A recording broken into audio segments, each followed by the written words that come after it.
Hello everyone. Today I'll discuss about Newton's laws of motion. So there are total three laws of motions. So now I'll discuss about first law. So हम लोग देख सकते हैं सबसे पहले हम लोग डिस्कस करेंगे फर्स्ट लॉ के बारे में कि what is the first law of Newton first law. तो first law is the law of inertia. ये जो है फर्स्ट लॉ वो है लॉ ऑफ इनर्सिया, इसको बोला जाता है लॉ ऑफ इनर्सिया. इनर्शिया के बारे में हम लोग प्रीवियस लेक्चर में डिस्कस किए थे. जो गैलीलियोज ऑब्जर्वेशन था उसी में हम लोग डिस्कस किए थे. तो गैलीलियो एक्चुअली क्या बताया था, इनर्शिया के बारे में बताया था. तो ये न्यूटन जो है सो उसी इनर्शिया को टोटल 3 पार्ट में डिफ्रेंशिएट किया, टोटल 3 पार्ट में डिवाइड किया था. उस तीन जो लॉ ऑफ इनर्शिया था वो first one inertia of rest, and second जो था वो था inertia of motion, and third one जो था वो था इनर्शिया ऑफ डायरेक्शन. ठीक है, ये टोटल 3 लॉज है. यहाँ टोटल इनर्शिया का भी 3 पार्ट है. तो इनर्शिया सबसे पहले हम लोग डिस्कस कर लें कि इनर्शिया क्या है. यदि आप प्रीवियस लेक्चर नहीं देखें तो आप एक बार जान लें इनर्शिया क्या है. Inertia means continuity of object, continuity. ठीक है, तो कंटिन्यूटी के बारे में यदि हम डिस्कस करें तो वो है इनर्शिया. ठीक है, तो ये क्या होता है कंटिन्यूटी, इसको थोड़ा समझ लेते हैं. मान लो यदि हम रेस्ट के बारे में बात करें, कंटिन्यूटी मतलब कोई भी ऑब्जेक्ट यदि रेस्ट में है तो वो रेस्ट में ही रहेगा. यदि वो मोशन में है तो वो मोशन में ही रहेगा. कब तक रहेगा? जब तक कि उस पर कोई एक्सटर्नल फोर्स अप्लाई न कर दें. ठीक है, यदि कोई ऑब्जेक्ट कोई किसी डायरेक्शन में जा रहा है और उसका डायरेक्शन को जब तक हम कोई एक्सटर्नल फोर्स अप्लाई ना करें तब तो उसका डायरेक्शन को भी हम चेंज नहीं कर सकते. तो ये इनर्शिया बताता है. Inertia means we can say rigidity. Inertia is the rigidity. ठीक है, तो इनर्शिया का मतलब यदि इसको आप डिफाइन करना चाहो तो आप इस तरह से करोगे कि when inertia is the continuity of the object when ever external force is not applying. मतलब जब तक एक्सटर्नल फोर्स अप्लाई नहीं करेंगे हम किसी ऑब्जेक्ट पर तब तक वो अपने सेम सिचुएशन में रहेगा, चाहे रेस्ट में हो चाहे मोशन में हो. ठीक है, दोनों ही कंडीशन में वो तब तक उसी पोजीशन में रहेगा जब तक उस पर कोई एक्सटर्नल फोर्स अप्लाई ना करें. This is the inertia, rigidity जिसको बोल सकते हैं हम लोग. ठीक है, अपने आप को चेंज नहीं करना ही इनर्शिया कहलाता है. ये फर्स्ट लॉ को डिफाइन करता है इनर्शिया. तो इनर्शिया टोटल 3 पार्ट है. फर्स्ट पार्ट का यदि हम एक्सप्लेनेशन करें तो इनर्शिया ऑफ रेस्ट, तो इसमें कैसे डिफाइन करोगे? तो कंटिन्यूटी ऑफ बॉडी, मतलब कंटिन्यूटी इसलिए बोल रहे हैं, आप तो तुम यूनिफॉर्मिटी बोल सकते हो. कंटिन्यूटी को हम लोग यूनिफॉर्मिटी भी बोल सकते हैं. यूनिफॉर्म जैसे नहीं बोलते यूनिफॉर्म मोशन या तो यूनिफॉर्मली एट रेस्ट. तो इस तरह से आप इनर्शिया ऑफ रेस्ट को यदि डिफाइन करना चाहो तो इनर्शिया ऑफ रेस्ट को बोलेंगे कि यदि कोई भी ऑब्जेक्ट यूनिफॉर्मली रेस्ट में है तो रेस्ट में ही रहेगा when ever external force is not applied. मतलब जैसे हम एक ऑब्जेक्ट है, यहाँ तो टेबल पे एक बुक रखा हुआ है. सपोज करते हैं कि एक टेबल है और टेबल के ऊपर एक बुक रखा हुआ है और वो बुक तब तक उस टेबल पे रहेगा जब तक हम उसको या तो उसको वहाँ से रिसीव ना कर लें, वहाँ से उठा ना लें, या फिर उसको धक्का ना दे दें कहीं पे. मतलब वो अपने पोजीशन को तो चेंज नहीं करेगा. ये जो बुक है यहाँ पे रखा हुआ वो बुक जो है वो अपना पोजीशन तो चेंज करेगा नहीं जब तक कि इस पर हम कोई फोर्स ना लगाएं. उठाएंगे तभी तो फोर्स लगेगा, इसको इस जगह से दूसरी जगह डिस्प्लेस करेंगे तभी फोर्स लगेगा. तो कहने का मतलब है कि ये बुक तब तक रेस्ट में रहेगा जब तक इस पर एक्सटर्नल फोर्स अप्लाई न करें. This is the inertia of rest. मतलब इसमें रिजिडिटी है, इसमें कंटिन्यूटी है. ठीक है, वो रेस्ट में रहने की इसमें कैपेसिटी है.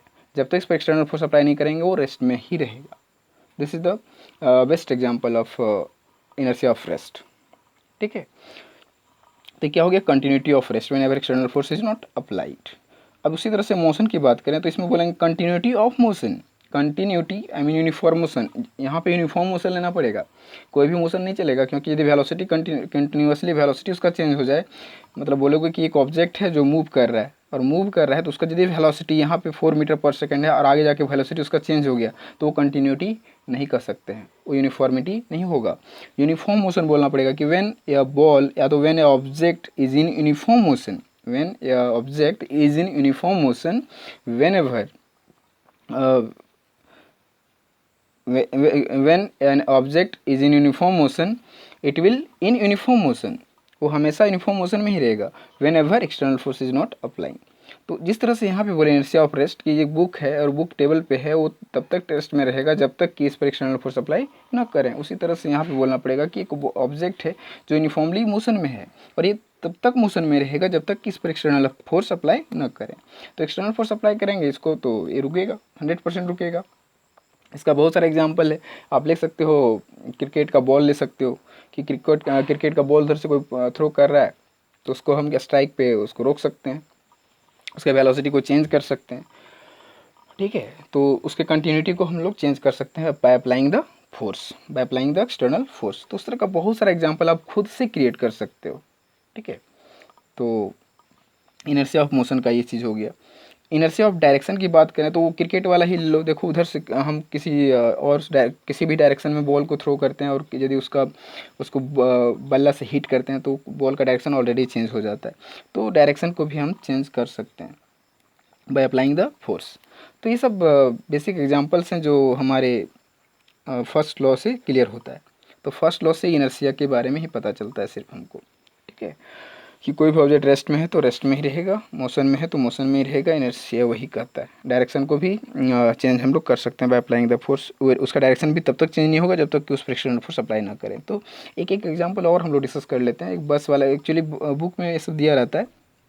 तो रेस्ट की बात करें यदि तो देखो इसका एक बेस्ट एग्जाम्पल है बस वाला।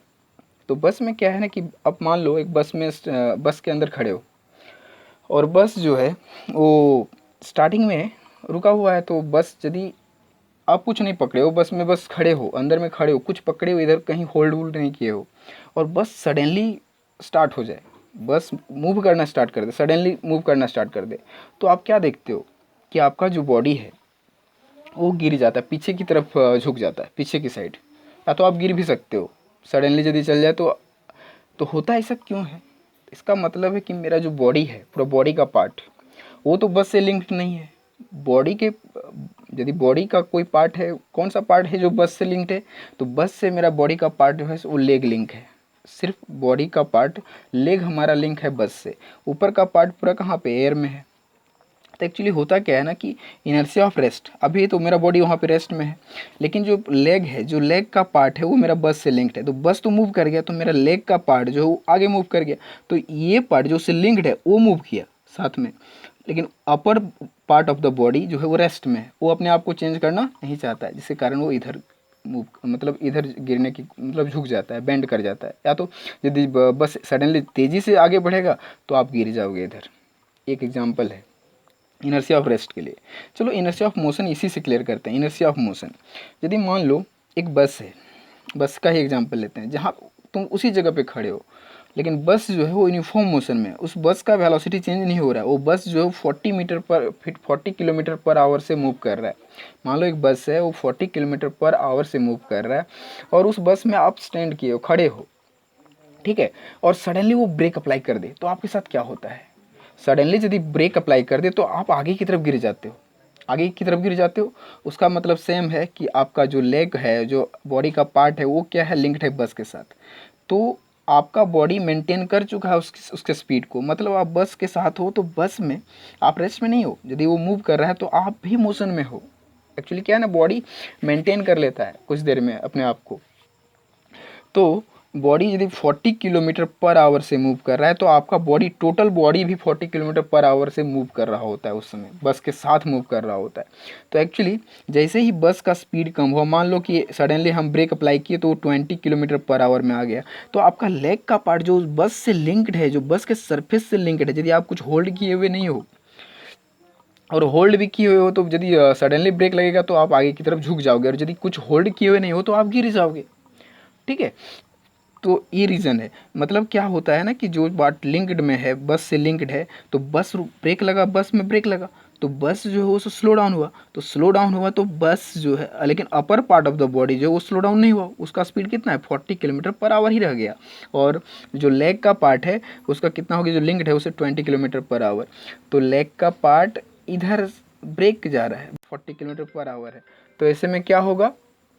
ऐसे में मेरा जो है सो ये आपका कितना कम हो जा रहा है? देखो ना, 40 माइनस 20 किलोमीटर पर आवर से आपका बॉडी इधर की ओर झुकेगा, आगे की तरफ गिर जाएगा, उतना स्पीड से आगे की तरफ वो गिरेगा, ये चीज़ रीज़न बताता है, ठीक है। तो बस में एक्चुअली क्या है ना, एक सब ये सारा चीज़ एक्सपीरियंस आप किए हो बस में। यदि आप रेस्ट में हो तो आप पीछे की तरफ बेंड हो जाते हो, और यदि आप मोशन में हो तो आगे की तरफ बेंड कर जाते हो। That is the reason of inertia. मतलब आपका कोई भी अपने कोई भी बॉडी रहे या फिर कोई भी पर्सन रहे, अपनी सिचुएशन को चेंज नहीं करना चाहता है, ठीक है। दैट सिचुएशन चेंज नहीं करना चाह रहा है, it means the inertia. Okay, next one है इनर्शिया ऑफ डायरेक्शन। इसको समझते हैं थोड़ा सा। इनर्शिया ऑफ डायरेक्शन में क्या होता है ना कि देखो, कार जब कोई टर्न लेता है ना, कहीं पे आप देखते होगे इस तरह का टर्निंग कहीं पे है, और कार में यदि आप बैठे हो तो होता क्या है कि कार तो स्टार्टिंग में क्या है, कार स्ट्रेट रोड में जा रही है, इस तरह से कार स्ट्रेट रोड में जा रही है, आप उसके सीट पे बैठे हो। तो जब इस तरह के टर्निंग में जब टर्न लेती है कार, तो कार जो है वो कुछ इस तरह से बेंड होती है इधर। तो कार हल्का इधर बेंड, रोड वहाँ पे झुका होता है, थोड़ा सा इस तरह से बेंड किया होता है बैलेंस करने के लिए।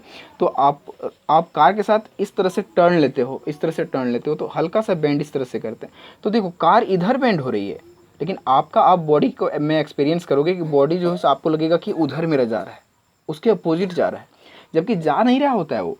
बॉडी अपने पोजीशन पे ही है, बॉडी अपने आप को रेस्ट में रखना चाह रहा है, बट कार जो है सो ऐसे बेंड हो रही है। कार जो है वो क्या हो रही है, कार इस तरह से बेंड हो रही है, लेकिन आपका बॉडी जो इस ऐसे सीधा में देखो तो आपका बॉडी किस तरह से रहेगा, इस तरह से रहेगा। देखो यहाँ पे, इसको समझना है ध्यान से, ऐसे, ठीक है। अब कार बेंड होगी तो आपका बॉडी ऐसे होना चाहिए, जबकि बॉडी आपका ऐसा नहीं हो रहा है, बॉडी आपका ऐसा ही रहेगा, कार ऐसे होगा। तो ऐसे में आपको लगेगा ना कि हम उधर जा रहे हैं, फील होगा, बट आपका बॉडी ऐसे ही सिचुएशन में रहना चाहता है, ठीक है। आप जस्ट फील करोगे कि हम फेंका जा रहे हैं उधर कहीं, उसके अपोजिट डायरेक्शन में कार इधर बेंड हो रहा है, उसके अपोजिट डायरेक्शन में हम गिरने जैसा हम फील करते हैं। तो that is the direction, inertia of direction. मतलब होता क्या है ना कि हम डायरेक्शन के चेंज करने से भी हमारा बॉडी का डायरेक्शन चेंज, मतलब कार का डायरेक्शन चेंज हो रहा है, बट हमारा बॉडी डायरेक्शन चेंज करना नहीं चाह रहा है। That is the cause of inertia, ठीक है। तो एक तो एग्जांपल ये हो गया, तो फिर नेक्स्ट ले सकते हो मड। जब कार कोई कीचड़ में पास करे तो कीचड़ में होता क्या है ना कि टायर का डायरेक्शन में कीचड़ नहीं जाता। टायर जो है वो टायर के देखते होगे कि टायर कीचड़ में जब जाता है तो क्या होता है कि टायर के साथ ऐसे से लपेटा जाना चाहिए कीचड़ को, लेकिन कीचड़ क्या होता है, उसके अपोजिट इधर भागता है। देखो इधर जाता है। तो उसके पीछे रीज़न ये है कि हम उस कीचड़ रेस्ट में था, उस पर हम एक्सटर्नल फोर्स लगा दी। एक्सटर्नल फोर्स लगाने से उसका जो क्या बोल सकते हैं, उसका डायरेक्शन को हम चेंज कर दिए। तो छोड़ो कीचड़ वाला, यदि आपको समझ में नहीं आ रहा है तो सबसे बेटर एग्जांपल आपका जो हम कार वाला बताए वो है, या फिर क्रिकेट का बॉल ले लो कि क्रिकेट के बॉल को यदि हम हीट ना करें तो बॉल उसी डायरेक्शन मूव करता रह जाएगा जिस डायरेक्शन में वो जा रहा है, लेकिन यदि उसको हीट करते हैं तो उसका डायरेक्शन चेंज हो जाता है। This is the all about inertia. मतलब फर्स्ट लॉ सिर्फ हमको इनर्शिया के बारे में बताता है, और ये कंटिन्यूटी के बारे में बताता है। कंटिन्यूटी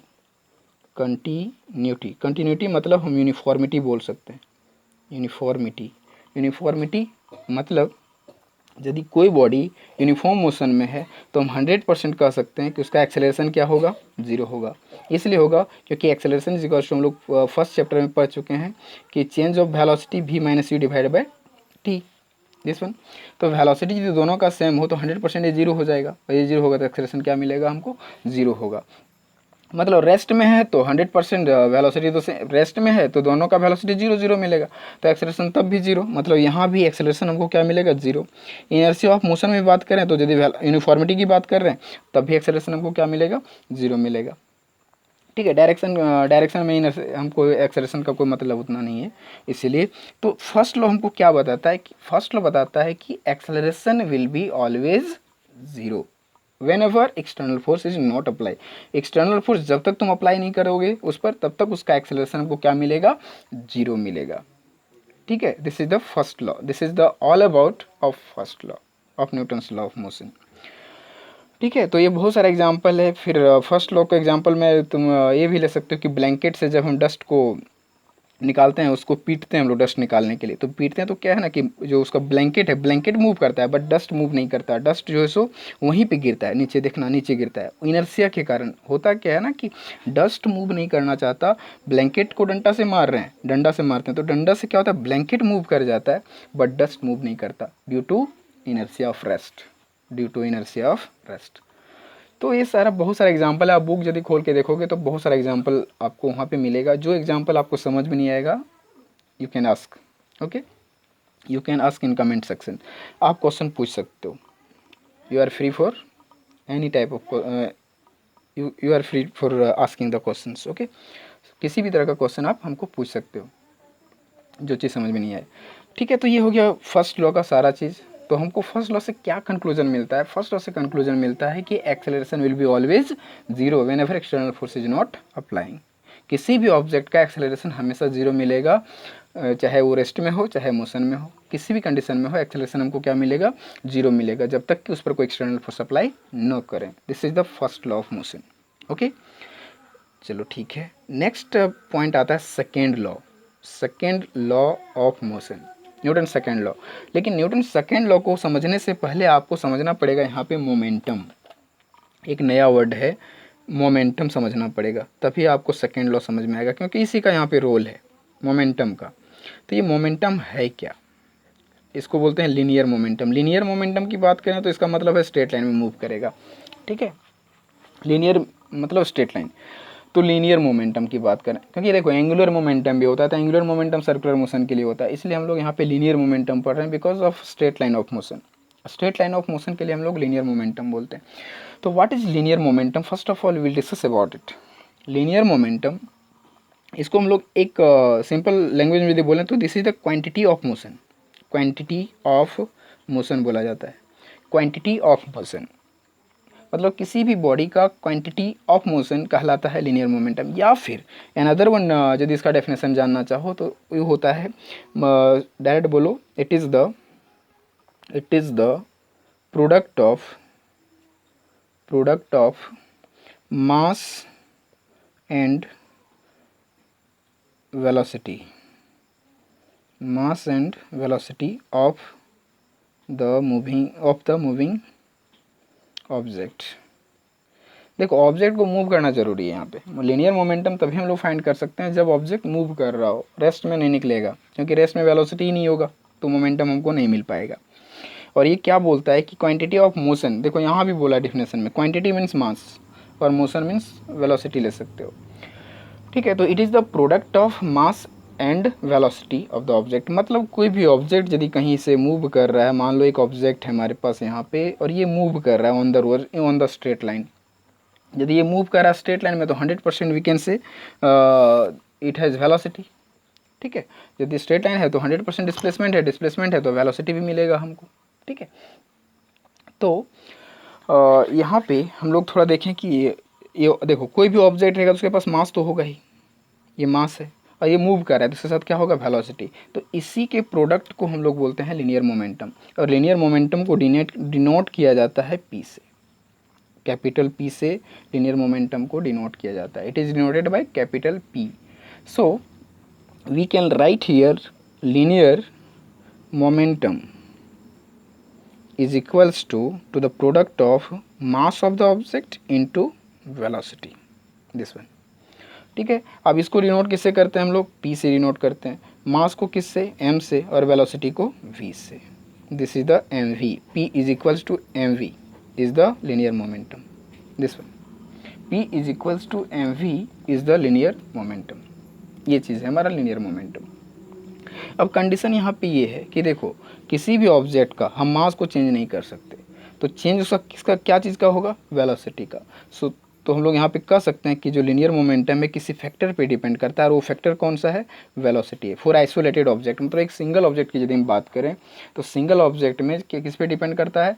वेलोसिटी पे डिपेंड करता है हमारा लीनियर मोमेंटम, ठीक है। If velocity will increase then momentum will also increase, velocity will decrease, momentum also decrease। मतलब वेलोसिटी का वैल्यू जैसे जैसे बढ़ेगा मोमेंटम हमारा बढ़ेगा। मास तो एज इट इज रहेगा, मास विल नॉट चेंज, ठीक है। किसी भी ऑब्जेक्ट को यदि मूव कराएंगे तो उसका थोड़ी वेट घट जाएगा, ठीक है, तो मास उसमें कोई चेंजेस थोड़ी आ जाएगा, इसलिए उसका चेंजेस हम ला सकते हैं तो किस में ला सकते हैं? सिर्फ वेलोसिटी में। So we can say linear momentum depends on the velocity. Velocity will increase, momentum also increase, velocity decrease, momentum also decrease, so this is the directly proportional।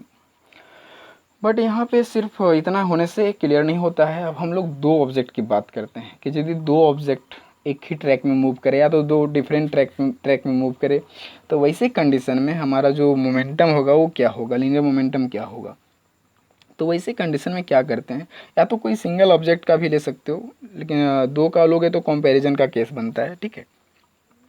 तो जब टू ऑब्जेक्ट हो, मान लो कि एक कार है और दूसरा ट्रक है, ठीक है। तो कार और ट्रक दोनों का मास तो हमको क्या मिलेगा, डिफरेंट मिलेगा। तो मास यदि दोनों का डिफरेंट मिलेगा तो 100% कह सकते हैं कि, और वेलोसिटी दोनों का सेम है, मान लो बोथ है वेलोसिटी सेम। यदि एक कार मूव कर रही है, एक ट्रक मूव कर रही है ऑन द रोड, और एक का वेलोसिटी, एक का मास m है, दूसरे का मास m डैश है, तो हम कह सकते हैं कि कार का जो मोमेंटम है वो कम होगा in comparison of truck.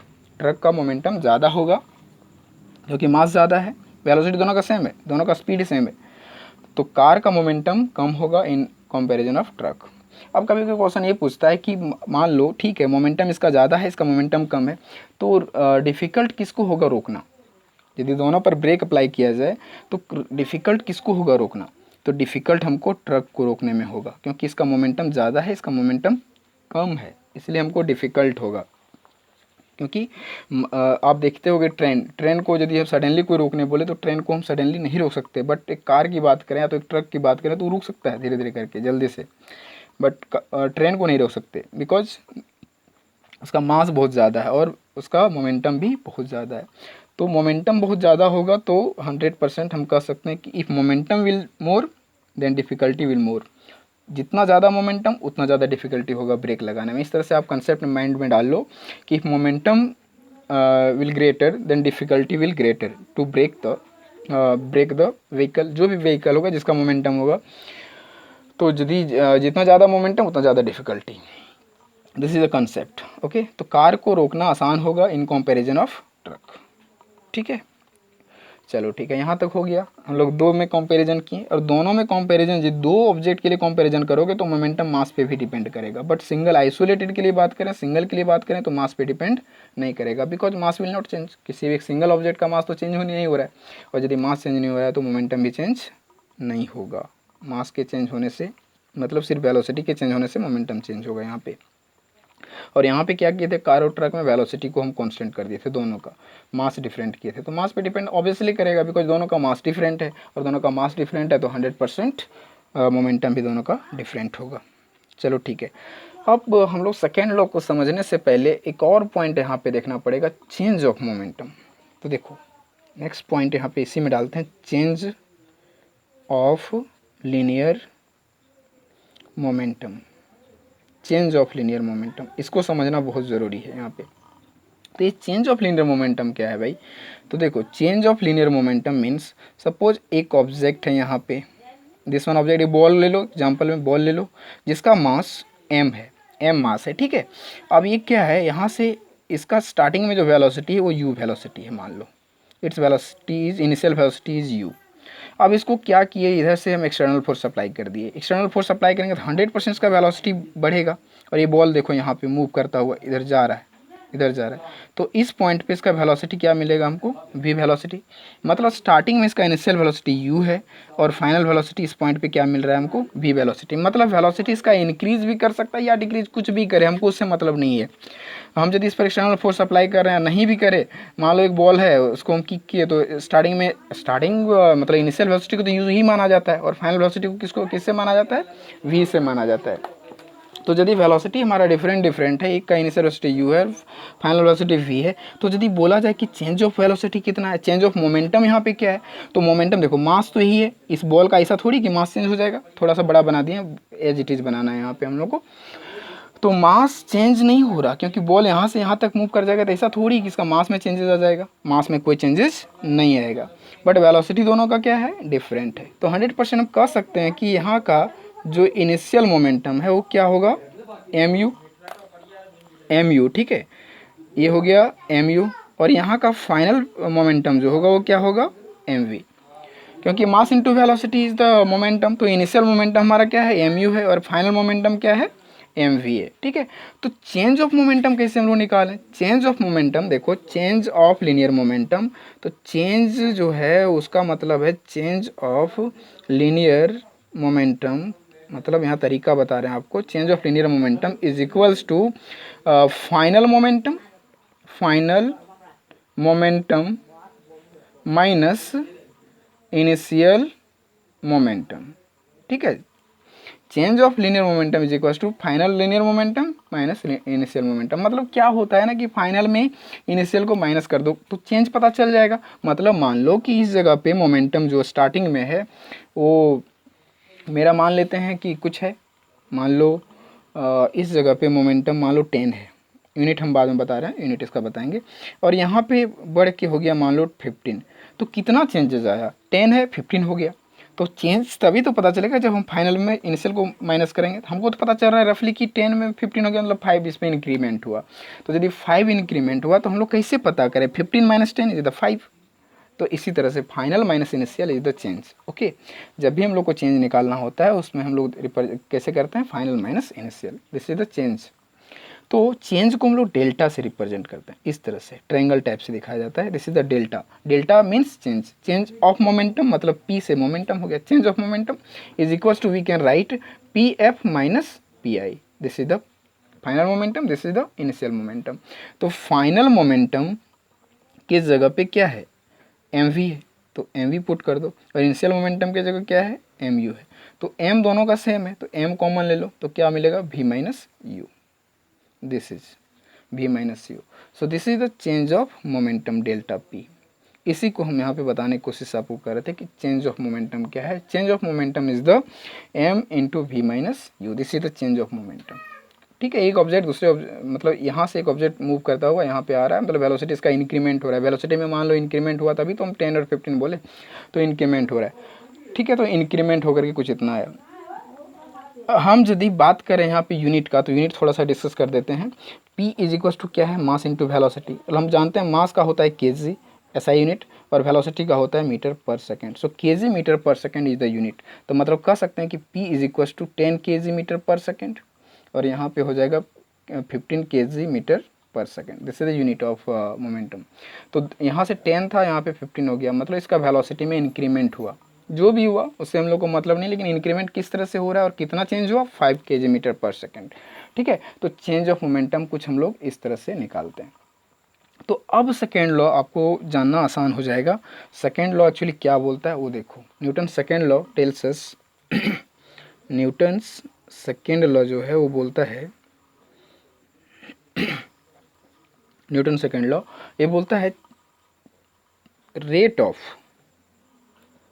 Of change of momentum, rate of change of momentum is equivalent to the applied force, या तो फोर्स बोल सकते हो, is equivalent to the force. मतलब जो rate of change of momentum है इज इक्विवेलेंट टू हमको force देता है। रेट मतलब time with respect to time, या तो ऐसे बोल सकते हो change of momentum with respect to time is equivalent to the force, this is the Newton second law. ये बोलता है कि फोर्स जो है, फोर्स वो हमको देगा क्या चीज़, change of momentum with respect to time, this यही बोलता है। तो चेंज ऑफ मोमेंटम हम लोग को पता है, फोर्स को एफ से रिप्रेजेंट किया जाता है। ठीक है, अब जान लेते हैं हम लोग। अब हम लोग को एक मैथमेटिकल फार्मूला यहाँ पे फोर्स का मिलने वाला है। अभी तक तो फोर्स हम लोग जान रहे थे, अब फोर्स का एक मैथमेटिकल फार्मूला इसी सेकेंड लॉ से हमको मिलेगा। ठीक है, तो फोर्स को हम लोग रिप्रेजेंट करते हैं कैपिटल एफ से, और चेंज ऑफ मोमेंटम जो अभी हम लोग रीड कर चुके हैं दिस वन डेल्टा पी, तो यहाँ लिखेंगे delta P divide by time period, this one time period. तो यहाँ से क्या पता चल रहा है, आप देख सकते हो न्यूटन सेकेंड लॉ आखिर क्या बताना चाह रहा है। वो बताना ये चाह रहा है कि यदि मोमेंटम में चेंज होगा तो फोर्स में भी चेंजेस आएगा, टाइम में चेंज आएगा तब भी फोर्स में चेंजेस आएगा। तो एक्चुअल में हम लोग को टाइम पे फोकस विशेष यहाँ पे करना है कि if time will increase then force will decrease, both are inversely proportional. You can see here, यदि हम इसको कांस्टेंट मान लें तो यहाँ पे हमको क्या मिलेगा, this is the inversely proportional, ये कुछ इससे मिलेगा, force is inversely proportional to the time period. मतलब क्या है कि यदि टाइम को हम इंक्रीज करें, टाइम को बढ़ाएं, तो फोर्स क्या होगा, डिक्रीज होगा। यदि टाइम को घटा दें तो फोर्स में क्या होगा, इंक्रीमेंट होगा। टाइम कम मतलब सडन काम करोगे तो फोर्स ज़्यादा होगा। मतलब मान लो, इसका एग्जांपल बहुत सारा है, आपको एग्जांपल मैं बताता हूँ। आप क्रिकेट खेलते हो, तो क्रिकेट खेलते हो तो उधर से बॉल यदि आ रहा है और बॉल को आपको रोकना है, तो रोकने के लिए आप क्या करते हो, धीरे से एकदम स्लो डाउन उसको धीरे से रोकने की कोशिश करते हो, इस तरह से धीरे से रोकते हो। तो धीरे से रोकते हो मतलब क्या है, टाइम को वहाँ पे इंक्रीज कर रहे हो, टाइम को इंक्रीज कर रहे हो, तभी तो उस बॉल पर फोर्स कम लग रहा है, तभी वो बॉल आपका वहाँ पे रुक गया। और यदि आपको मारना है सिक्स, तो सिक्स मारना, तो क्या करते हो, बॉल उधर से आया और सडनली आप हिट कर देते हो, सडनली हिट करते हो, तो उससे क्या होता है कि टाइम आप बहुत कम दिए वहाँ पे, टाइम बहुत कम लगा, मतलब टाइम बहुत कम लगा, time is very less than force will very high. ठीक है, टाइम बहुत कम तो फोर्स बहुत ज़्यादा, और टाइम ज़्यादा तो फोर्स कम। एक एग्जाम्पल ये वाला हुआ, और भी एग्जाम्पल है इसका, आपको एग्जाम्पल बताता हूँ कि यदि आपको हम साइकिल से मूव करने के लिए बोले, साइकिल पे, तो साइकिल के पीछे आपको बैठा दिया जाए और साइकिल चलाया जाए, तो क्या होता है कि आपको आपको क्या होता है कि उससे दर्द होता है, मतलब प्रॉब्लम आती है। लेकिन वही चीज़ बाइक में ऐसा नहीं होता, क्योंकि बाइक में सीट लगा होता है, उसमें क्या लगाता है, फोम लगा होता है ना सीट में। तो एक्चुअल में होता क्या है ना कि वो जो कार है, साइकिल है, साइकिल में क्या होता है कि साइकिल का जो रोड है, रोड पे आप बैठे हो, तो रोड में होता क्या है कि रोड पर यदि मान लो तुम चल रहे हो, तो कहीं तो रोड में जर्क तो रहेगा ही ना, तो रोड के जर्क के कारण आपको क्या होता है कि आप ये रोड जो है वो सडनली आपको हिट करता है। मतलब टाइम क्या होता है ना कि आपको जो बैठे हो और दर्द कर रहा है, इसका मतलब है कि नीचे से जो हीट वो फोर्स लगा रहा है, फोर्स उस पर लग रहा है, वो बहुत कम टाइम ले रहा है, उस फोर्स को लगाने के लिए टाइम बहुत कम ले रहा है, टाइम कम लग रहा है तो फोर्स बहुत ज़्यादा आपको लग रहा है, तभी तो उसमें प्रॉब्लम आ रहा है। और कार का सीट में क्या होता है कि कार के सीट में उसमें क्या होता है, फॉर्म होता है, तो फॉर्म धीरे धीरे स्लो डाउन जाता है, अंदर नीचे दबता है, आप बैठते हो कहीं तो या तो फिर उसमें सोकअप लगा रहता है, गाड़ी में सोकर लगा रहता है ना, तो सोकर क्या करता है, आपको अप डाउन करता है, मतलब आपको कहीं पे जर्क होता है तो सोकर सोकर दबता है, तो सोकर टाइम लेता है, सोकर दबने में क्या होता है, टाइम लेता है, टाइम मतलब ज़्यादा लेता है, तो टाइम ज़्यादा होगा तो फोर्स क्या होगा, कम होगा, इसलिए आपको फील नहीं होता आपको, मतलब साइकिल में आपको जर्क फील हो जाता है, बट कार में, मोटरसाइकिल या कार में फील नहीं होता, बिकॉज ऑफ सोकर, बिकॉज ऑफ सोकअप, उसके अंदर जो सोकर लगा रहता है वो, उसके कारण सोकर जो टाइम क्या कर देता है, इंक्रीज़ कर देता है, टाइम इंक्रीज फोर्स डिक्रीज। और साइकिल में क्या होता है कि टाइम डिक्रीज, टाइम बहुत कम लेता है और फोर्स बहुत आपको ज़्यादा उस आप पर एग्जर्ट हो जाता है, जिसके कारण आपको प्रॉब्लम आती है। ठीक है, तो इस तरह का बहुत सारा आपको एग्जाम्पल मिल जाएगा न्यूटन सेकेंड लॉ के अंदर। तो ये चीज़ बताता है न्यूटन सेकेंड लॉ, बट आप एक मैथमेटिकल एक्सप्रेशन यहाँ से आपको मिलने वाला है, वो मैथमेटिकल एक्सप्रेशन क्या है उसको देख लो, ये आपको न्यूमेरिकल प्रॉब्लम के लिए काम आएगा। तो देखो, delta P is equals to we have M V minus U, ठीक है, this one v minus U, और डिवाइड बाई क्या है, T, this one. Delta P का वैल्यू ऊपर वहाँ से लिख दिए हम लोग इस जगह से। अब इसको कैलकुलेट करते हैं, देखो इसको यदि हम कैलकुलेट करें तो ये देख सकते हो v minus u by t क्या देगा हमको, एक्सेलरेशन देगा। So we can write here mass, और इसका वैल्यू होता है change of velocity with respect to time is called acceleration. मतलब फोर्स का वैल्यू मिल गया m a mass into acceleration, F is equals to m a. मतलब आपको यहाँ से रिलेशन एक मिल गया, नया mathematical relation, force is equals to mass into acceleration, this one. ठीक है, तो ये मैथमेटिकल नया, मतलब एक नया फार्मूला आपको मिल गया फोर्स का। अभी तक कोई मैथमेटिकल एक्सप्रेशन फोर्स का आपके पास नहीं था, बट अब आपको फोर्स का एक मैथमेटिकल एक्सप्रेशन मिल गया। This one expression is the mass into acceleration. ठीक है, तो आप यहाँ लिख सकते हो कि force is equals to mass into acceleration, this one. आप तो ऐसे बोल सकते हैं कि force is the product of mass and acceleration, force is the product of mass and acceleration. ठीक है, तो अब हम लोग क्या करें, अब इसका यूनिट भी जान लेते हैं, यदि इतना जान चुके हैं तो हम लोग को यूनिट भी जान लेना होता है। तो यूनिट क्या होगा, देखो मास का क्या होता है, केजी, केजी लिख दो, और एक्सेलरेशन का मीटर पर सेकेंड स्क्वायर, तो इसका क्या यूनिट हो गया, KG metre per second square, KG metre per second square. And इसी को हम लोग बोलते हैं न्यूटन, न्यूटन भी बोला जाता है। ठीक है, और सिंबल इसका होता है कैपिटल एन, स्मॉल में लिखा जाता है, न्यूटन लिखोगे तो ऐसे NEWTON, एन स्मॉल एन से। ठीक है, और यदि सिंबल लिखना है तो कैपिटल एन लिखा जाता है। मतलब आपको यूनिट लिखना है तो न्यूटन में स्मॉल एन लिखना है, और यदि इसी का सिंबल लिखना है तो कैपिटल एन लिखना है। ठीक है।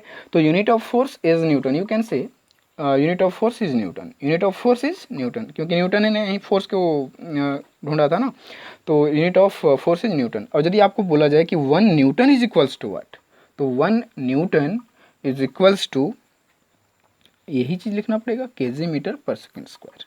सो this is the 1 Newton is equals to 1 Newton is equals to 1 KG metre per second square. ठीक है, सीजीएस में तो आप लिख सकते हो इजीली। तो ये चीज़ हमारा किस में है, एसआई में। 1 Newton is equals to 1 KG metre per second square. ठीक है, तो आप यहाँ से क्या क्या सीखे अभी, मैथमेटिकल एक्सप्रेशन तो फर्स्ट में कुछ नहीं था, फर्स्ट में क्या बोला कि acceleration will be zero, but second में एक्सेलरेशन कभी भी जीरो नहीं होगा। एक्सेलरेशन यदि जीरो हो जाएगा तो फोर्स ही हमारा क्या हो जाएगा, जीरो हो जाएगा। आप देख सकते हो यहाँ पे कि हम लोग अभी एक्सेलरेशन जीरो कर दिए, मतलब यहाँ पे फोर्स हमको क्या मिलेगा, acceleration zero, then force will always zero. मतलब होता क्या है ना कि फर्स्ट लॉ में हमको बैलेंस कंडीशन मिलता है, balance condition always when ever external force is not apply. Acceleration तब तक जीरो मिलेगा जब तक उसमें हमको एक्सटर्नल फोर्स अप्लाई ना करें, तो वहाँ पे फोर्स तो हमको जीरो मिलेगा, क्योंकि यूनिफॉर्म मोशन है तो एक्सेलरेशन जीरो तो फोर्स जीरो, मतलब बैलेंस कंडीशन। ठीक है, बट सेकेंड लॉ में बैलेंस कंडीशन नहीं है, बैलेंस यहाँ पे हमारा फोर्स जो है वो इंक्रीज और डिक्रीज हो रहा है, इंक्रीज और डिक्रीज हो रहा है किसके रिस्पेक्ट में, एफ इज इक्वल्स टू, ये क्या चीज़ है, मास वेलोसिटी अपॉन टाइम, मतलब टाइम के हिसाब से, टाइम के इंक्रीमेंट डिक्रीमेंट से फोर्स में चेंजेस आ रहा है। साथ ही साथ वेलोसिटी में बोल सकते हैं कि वेलोसिटी के इंक्रीमेंट डिक्रीमेंट से फोर्स में चेंजेस आ रहा है। और ऑल्सो मास पे भी डिपेंड कर सकता है। तो टोटल 3 फैक्टर पे डिपेंड करता है। ठीक है, तो basically we can say force is depends on M V, mass into velocity is the momentum and also time, जो यहाँ पे हम बता चुके हैं आपको, मोमेंटम एंड टाइम पे डिपेंड करता है हमारा क्या चीज़, फोर्स। यहाँ पे फोर्स जीरो नहीं होगा। फर्स्ट लॉ में क्या बोला, force will always zero when ever external force is not applied. But second क्या बोलता है, सेकंड बोलता है फोर्स कभी भी जीरो नहीं होगा, इसमें सिर्फ इंक्रीमेंट और डिक्रीमेंट होगा। और इसका मैथमेटिकल फॉर्मूला हमारा क्या है, F is equals to mass into acceleration. ठीक है, यूनिट क्या है, Newton. 1 Newton is equals to kg metre per second square. Okay, so this is the Newton second law. 2 law हम लोग पढ़ चुके। अब हम लोग थोड़ा देखते हैं न्यूटन्स थर्ड लॉ के बारे में कि न्यूटन थर्ड लॉ क्या है। Newton's third law, Newton's third law, ये थर्ड लॉ क्या है। तो थर्ड लॉ बहुत ही सिंपल है, बहुत ही इजी है। ये क्या बोलता है कि action and reaction is always equal and opposite. ये चीज़ है इसका, action and reaction is always equal and opposite. इसका मतलब क्या है कि मान लो आप हीट कर रहे हो कोई वाल पे, वाल है यहाँ पे मान लो इस तरह से, और वाल पे आप यहाँ पे हीट कर रहे हो, तो या तो बॉल ले लो एक ठो, बॉल को हम वाल पे इस तरह से थ्रो करें, बॉल को वाल पे थ्रो करें, तो बॉल को जो स्टार्टिंग में मान लो थ्रो किए तो उसमें हम 5 न्यूटन मान लो फोर्स लगाए, तो बॉल जो यहाँ से इससे गया, इस तरह से गया इस पर, और मूव करके यहाँ तक आया। सपोज करते हैं कि बॉल हमको हीट किए तो बॉल यहाँ से ऐसे गया और यहाँ से जंप करके फिर यहाँ तक आया।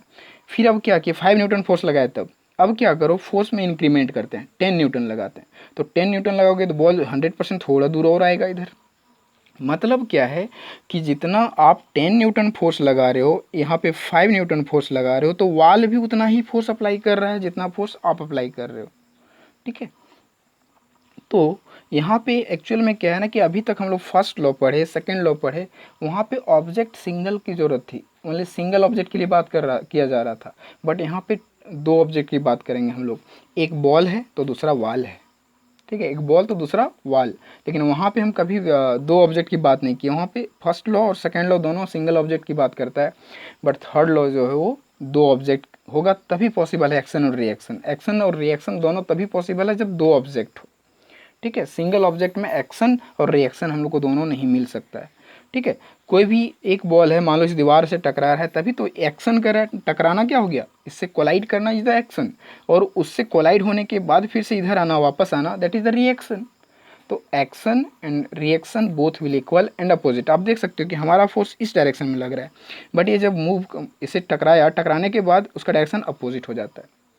तो action and reaction both are equal, मतलब 10 न्यूटन फोर्स लगा रहे हैं तो वॉल भी उस बॉल पर कितना लगाएगा, 10 न्यूटन लगाएगा। तो 10 न्यूटन बॉल पर हम मतलब इस तरह से, और दोनों का डायरेक्शन देख सकते हो, फोर्स हम इस डायरेक्शन में लगा रहे हैं तो वॉल किधर लगा रहा है, उसके जस्ट अपोजिट लगा रहा है। तो this is the action and reaction always equal and opposite. ठीक है, तो यहाँ पे इस तरह से बोलना पड़ेगा कि मान लो हमारे पास इस तरह से दो बॉल है, एक बॉल इधर से आ रहा है, एक बॉल इधर से आ रहा है, दोनों टकरा गया। टकराने से इसका नाम ए है, इसका नाम बी है। ठीक है, तो यदि हम बोलें कि फोर्स जो हो ए पर कितना लगा, बी ए पर जो फोर्स लगेगा बी के कारण लगेगा, और बी पर जो फोर्स लगेगा किसके कारण लगेगा, ए के कारण लगेगा। तो यहाँ पे बोल सकते हैं कि जो ए पर फोर्स लग रहा है वो किस डायरेक्शन में लगेगा, जा इधर से रहा है लेकिन फोर्स तो इधर, बी जो ए पर लगाएगा इस डायरेक्शन में लगाएगा, और ए जो बी पर लगाएगा इस इधर लगाएगा। तो हम लोग कर सकते हैं कि force on A due to B, ऐसे लिखना पड़ता है, एफ ए बी। और यहाँ पे लिखना पड़ेगा force on B due to A, this one. दोनों एक दूसरे के अपोजिट है, मतलब यहाँ पे लिख सकते हैं कि force on A of A B is equals to negative of force of B A. अब ये नेगेटिव ऑफ इसलिए लगा क्योंकि डायरेक्शन दोनों का अपोजिट है। This one negative sign indicates the direction of force.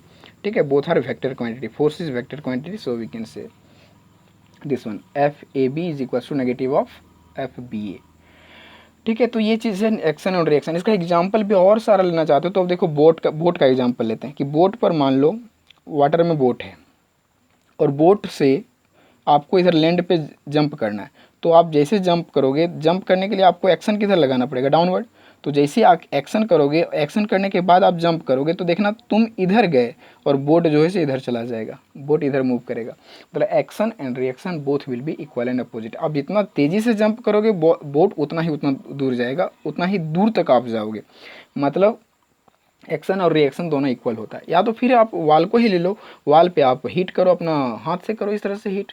तो हाथ से देखना कि बॉल को धीरे से हीट करते हैं, ऐसे थोड़ा सा धीरे से मारें बॉल वॉल पे तो हमको हाथ में थोड़ा सा चोट लगता है। वही जोर से हीट करें तो जितना जोर से आप फोर्स उस वॉल पे लगा रहे हो उतना ही जोर से आपको हाथ में चोट लगता है। इसका मतलब क्या है कि एक्शन जितना हम करेंगे उतना ही हम पर रिएक्शन होगा। ठीक है, so action and reaction will always equal and opposite. तो ये था हमारा आज का क्लास, जो इसमें हम लोग टोटल 3 लॉज पढ़े। तो फर्स्ट अभी कंक्लूजन थोड़ा हम यहाँ पे बात करें कंक्लूजन का। तो पहला लॉ जो फर्स्ट लॉ है और सेकेंड लॉ और थर्ड लॉ तीनों की बात कर रहे हैं। तो फर्स्ट लॉ क्या बोलता है कि एक्सेलरेशन विल बी ऑलवेज 0। ठीक है, कब तक, जब तक कोई एक्सटर्नल फोर्स इस पर अप्लाई न करें। एक्सटर्नल फोर्स अप्लाई नहीं करेंगे तब तक एक्सेलरेशन क्या मिलेगा, हमको 0 मिलेगा, शॉर्टकट तरीका। सेकेंड क्या बोलता है कि acceleration does not equals to 0, कभी भी एक्सेलरेशन 0 नहीं होगा। सिर्फ क्या होगा, फोर्स में कमी आ सकता है या तो फोर्स में ज़्यादा आ सकता है। किसके कारण, टाइम के कारण और मोमेंटम के कारण। ठीक है, टाइम के इंक्रीमेंट और डिक्रीमेंट के कारण हमारा फोर्स में फोर्स कम और ज़्यादा हो सकता है, बट एक्सेलरेशन कभी भी 0 नहीं होगा। First law acceleration will always 0, external force जब तक अप्लाई नहीं करें तब तक, क्योंकि इनर्शिया है और एक्सेलरेशन हमको हमेशा 0 मिलेगा। सेकेंड में एक्सेलरेशन 0 नहीं मिलेगा, फोर्स में कमी सिर्फ आएगी टाइम के कारण और चेंज ऑफ मोमेंटम के कारण। ठीक है, और थर्ड क्या बोलता है, थर्ड बोलता है कि action and reaction, action and reaction will always equal and opposite. Negative sign indicates the opposite direction. ठीक है, दिस वन। मतलब क्या है ना कि फोर्स दोनों इक्वल है, दोनों साइड इक्वल फोर्स लगेगा, दोनों साइड एफ ही लग रहा है, बट साइन क्या होगा, अपोजिट होगा। मतलब force on 1 due to 2 and force on 2 due to 1, ऐसा कुछ लिख सकते हैं हम लोग। ठीक है, तो action and reaction are always equal and opposite, this is the Newton's third law. तो सिर्फ एक्सेलरेशन 0 की कौन बात कर रहा है, फर्स्ट लॉ।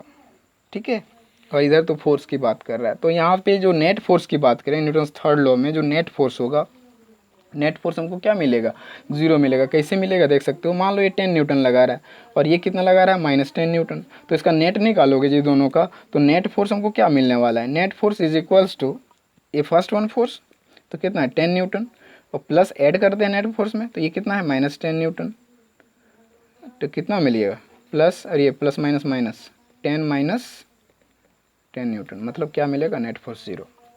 ठीक है, मतलब यहाँ पे क्या होता है कि न्यूटन्स थर्ड लॉ में नेट फोर्स आपको हमेशा 0 मिलता है, नेट फोर्स विल ऑलवेज 0। क्योंकि एक्शन और रिएक्शन दोनों का फोर्स जो है सेम है, बट डायरेक्शन दोनों का अपोजिट होने के कारण जो हमको नेट फोर्स है वो क्या मिलता है, 0 मिलता है।